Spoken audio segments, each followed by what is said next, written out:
அல்லேலூயா. புருஷர்கள் மட்டும் 5000. அப்போ பிள்ளைகள் எத்தனை பேர் இருந்திருப்பாங்க? ஏசன் புருஷர்கள் பெண்பிள்ளை தான் எங்கே அதிகமாக இருப்பாங்க. ஆகவே சுமார் 25,000 பேர் அங்கே இருந்திருக்கலாம். பிள்ளைகள் அப்படி அத்தனை பேரும் திருப்தியாக சாப்பிட்டார்கள். மீதியான கூடைகளை மீதியா 12 கூடை 12 சீட்டுகளையும் தலையில் 12 கூடை ஏற்றி வரிசை போயிட்டே இருங்க. அல்லேலூயா. ஆண்டவர் எவ்வளவு வல்லமையுள்ள தேவன். எல்லாம் திருப்தியாக சாப்பிட்டாங்க. சில கல்யாண வீடுகளில் குறை வந்துடுது. ஏன்? இவங்க எதிர்பார்த்தோட ஆட்கள் ஜாஸ்தியாக வந்துடுவாங்க. இல்லைன்னா சிலர் ஓவராக சாப்பிட்டு தள்ளிடுவாங்க. அதனால் குறைவு வந்துடும். குறை திருப்பியும் போட்டு வேக வச்சு ரொம்ப கஷ்டம் இல்லை. இங்கே ஒன்றுமே இல்லை. 5 அப்பம் 2 மீன்.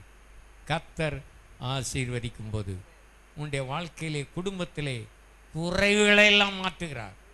கடன் தொல்லைகள் நீங்குகிறது. வியாதி பிரச்சனை நீங்குகிறது. இந்த அப்பத்தை புசிக்கிறவன் பசியடையான், தாகமடையான். இதை புசிக்கிற வேளையில் வியாதி நீங்கும். நல்லா கவனிங்க. வியாதி நீங்கன்னா அல்லேலூயா இந்த அப்பத்தை புசிக்கணும். ஜீவப்பம்.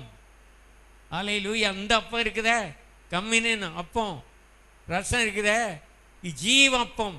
ஜீவப்பம் நானே என்று இயேசு சொன்னார். இதை புசிக்கிறவன் மீண்டும் பசியடைய மாட்டான். இதில் பானம் பண்ணுகிறவன் தாகம் அடைய மாட்டான். ஜீவ தண்ணீர். அல்லேலூயா. தோத்திரம். இயேசுவே ஜீவ தண்ணீர். வனாந்தரத்தில் தாகம் உண்டான போது கண்மலையை அடித்தார். அங்கிருந்து தண்ணீர் வந்தது. மறுபடியும் 2வது முறை பேச சொன்னார். இவன் என்ன செய்தான்? அடிச்சிட்டான். அப்படியும் தண்ணீர் வந்தது. இப்படிப்பட்ட ஜீவ தண்ணீரை கொடுக்கும் இயேசு. அல்லேலூயா. நம்முடைய பசி தாகத்தை தீர்க்கக்கூடிய வல்லமையுள்ள தேவன். உங்க வாழ்க்கையில் இருக்கிற குறைவுகளை மாற்றக்கூடிய ஒரு வல்லமையுள்ள தேவன் இயேசு ஒருவரே. என்ன பிரச்சனை, என்ன தேவையா இருந்தாலும் சரி, அந்த தேவையை சந்திக்க முடியும். குறைவுகளை மாற்ற முடியும். கடன் தொல்லைகள்லாம் நீங்குகிறது. கடனே வராமல் ஆண்டவர் உங்களை ரொம்ப அற்புதமாக வழி நடத்துவார். கரங்களை வைத்து கர்த்தரை துதிங்க. அவரை மட்டும் நீங்கள் சார்ந்திருப்பீர்களா? வனாந்தரத்தில் இருந்து வருகிற இவளியா கர்த்தரையே சார்ந்து, அவரை சார்ந்து, வனாந்தரத்தில் அவரை சார்ந்து, வனாந்தர வாழ்க்கையிலே சார்ந்து, தொழில் வியாபாரம் எல்லாவற்றையும் அவரை சார்ந்திருப்பீர்களா? படிப்பு, வேலை, தனிமை, எல்லாரும் வீட்டில் கைவிட்டாங்களா? குடும்பத்தில் கைவிட்டார்களா? ஒன்றுமே நடக்கவில்லையா? ஒரு அற்புதம் கிடைக்கவில்லையா? ஒரு ஆசீர்வாதம் இல்லையா? தொடர்ந்து பாதிப்பு வந்து கொண்டே இருக்கிறதா? நஷ்டங்கள் வந்து கொண்டு இருக்கிறதா? கர்த்தரை சார்ந்திருப்பீர்களா? தன் நேசர் மேல் சார்ந்து வனாந்தரத்திலிருந்து வருகிற இவள் யார்? நாம் மனவாட்டி, தான் விசுவாசி. விசுவாசிக்கிறவன் பதறான். உன் வாழ்க்கையில நீ யாரை சார்ந்திருக்கிறாய்? யாரை நம்பி இருக்கிறாய்?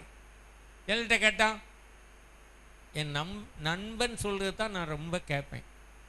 அம்மா அப்பா சொல்றதை விட என் நண்பன் சொல்றது தான் கேட்பேன். நண்பர்கள் சொல்ற கேட்டு நஷ்டமடைந்தவர்கள் பல கோடி மக்கள். சொந்தக்காரர்களை நம்புவார்கள், சொந்தக்காரர்களை சார்ந்திருப்பார்கள். அப்படி நம்பி கெட்டு போனோல் ஏராளம். ஆனால் இயேசுவை உங்கள் வாழ்க்கையிலே நம்பி அவரை சார்ந்திருந்தால், நீங்க யாரை சார்ந்திருக்கணும்? உங்க வாழ்க்கையில எல்லா பகுதியிலும் இயேசுவை, நேசர் இயேசுவை நீங்கள் சார்ந்திருந்தா ரொம்ப அற்புதமாக உங்களை நடத்துவார். தாவீது கர்த்தரையே சார்ந்திருந்தான். அவனுடைய வாழ்க்கையிலே, வனாந்திர வாழ்க்கையிலே அவனுக்கு ஆடுகளை மேய்த்து கொண்டிருந்த அந்த தாவீதுக்கு கரடி, சிங்கம், ஆனால் இவன் கர்த்தரை சார்ந்திருந்ததுனால ஒரு அடியில் காலி பண்ணிட்டான்.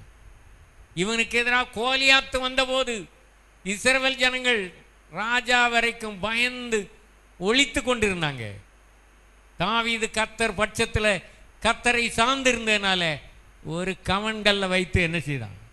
அடித்து கீழே தள்ளினான். வெற்றி பெற்றான். உங்க வாழ்க்கையில வெற்றி வேண்டுமா? வெற்றியின் ரகசியம் என்ன? நீ கர்த்தரை சார்ந்திருப்பாயா? பணத்தை சார்ந்திருக்கிறாயா? பதவியை சார்ந்திருக்கிறாயா?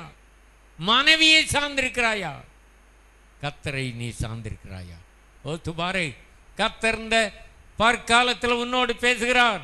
உன் வாழ்க்கையிலே, இந்த வனாந்திர வாழ்க்கையிலே நீ யாரை சார்ந்திருக்கிறார்?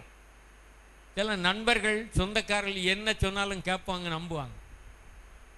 இந்த வசனத்துக்கு மாறாக எவர் சொன்னாலும் அதை ஏற்றுக்கொள்ளாத, புறக்கணித்து தள்ளு. உன்னுடைய ஆவிக்குரிய வாழ்க்கையில வளர்ச்சி அடைவதற்கு, நீ வேறுபட்டு ஜீவிப்பதற்கு, கர்த்தருடைய சித்தம் செய்வதற்கு தேவையான ஆலோசனைகளை கர்த்தர் இந்த வேத வசனத்தில் வைத்திருக்கிறார். அல்லேலூயா. நண்பர்கள் சொல்லி நஷ்டமடைந்தவர்கள் ஏராளம் பேர். திருமண காரியங்கள் வரும் பொழுது நீ கர்த்தரை சார்ந்திருப்பாயா? வசனம் என்ன சொல்லுகிற கேட்பாயா? அவிசுவாசிகள் சொல்லுவாங்க,